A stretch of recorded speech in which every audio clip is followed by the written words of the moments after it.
ગઈકાલે રાત્રિના સમયે આપણા જે મોરબીના સનાળા રોડ ઉપર ખૂબ જ દુઃખદ એક ઘટના બની કે જતીનભાઈ નામના એક યુવાન મિત્રને ઉપર હુમલો કરી અને એમને મોતને ઘાટ ઉતારવામાં આવ્યા. એક ખૂબ જ દુઃખદ ઘટના કહી શકાય, કારણ કે મોરબીની અંદર સનાળા રોડ અને એ પણ એક ગીચ વિસ્તારની અંદર જો આવા લુખા તત્વો દ્વારા આવા વેપારી ઉપર હુમલો કરી અને આવા જો બનાવો બનતા હોય તો આ એક વખોડી કાઢવા લાયક વસ્તુ કહી શકાય. કારણ કે આની અંદર એક વેપારી સમાજની અંદર એક ભયનો માહોલ ઊભો થઈ ચૂકેલો છે અને ક્યાંક ને ક્યાંક મોરબીનું પોલીસ તંત્ર ખાડે ગયું હોય એવું પણ લાગી રહ્યું હોય એવું લાગે છે આમની ઉપરથી.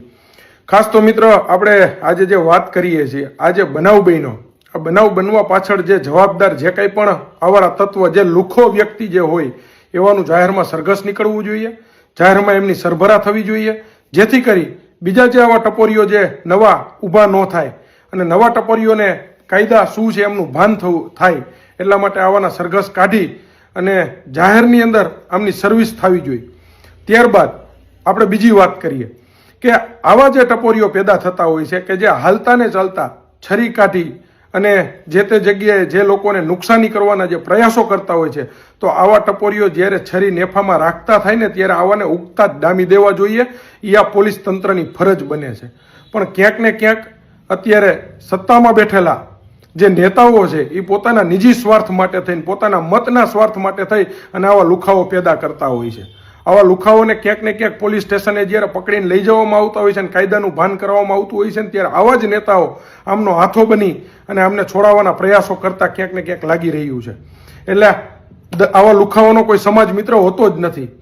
કોઈ પણ સમાજનો વ્યક્તિ આવા કરતૂતો કરતો હોય ને એમને લુખો જ કહેવાનો હોય છે.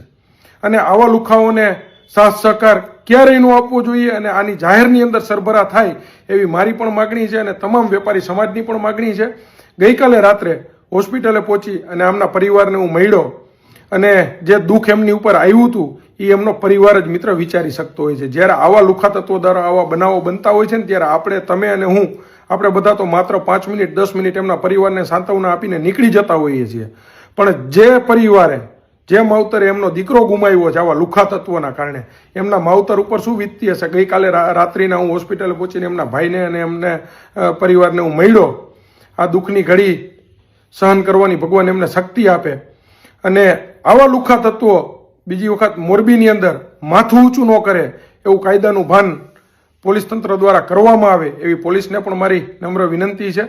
અને ગઈકાલે જ જે તપાસનીશ અધિકારી હતા એમની સાથે રૂબરૂ પણ મારે વાત થઈ છે અને આવનારા સમયમાં પણ હું ટેલિફોનિક રીતના એસપી સાહેબ થકી જાણ કરીશ કે સાહેબ આવા તત્વો બીજી વખત કોઈ વેપારીઓને દબાવવાના પ્રયાસો ન કરે, એમના માટે કાયદાથી જે કંઈ પણ થતું હોય એ કાયદાકીય કરવામાં આવે અને આવાને ગુસ્સીટોક લગાવી અને આવાને જેલની અંદર ધકેલવામાં આવે એવી અમારી માગણી છે.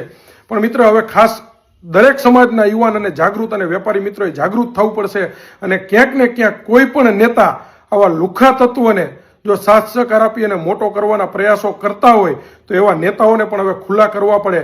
કારણ કે એવા નેતાના પોતાના નિજી સ્વાર્થ, પોતાના મતના સ્વાર્થ માટે થઈ અને આવા ટપોરીઓને જ્યારે મોટા કરવામાં આવતા હોય છે અને આવા ટપોરીઓના કારણે આવા વાલસોયા દીકરાના ભોગ લેવાતા હોય છે તો આવું મોરબીની અંદર હરકત સહન કરવામાં નહીં આવે.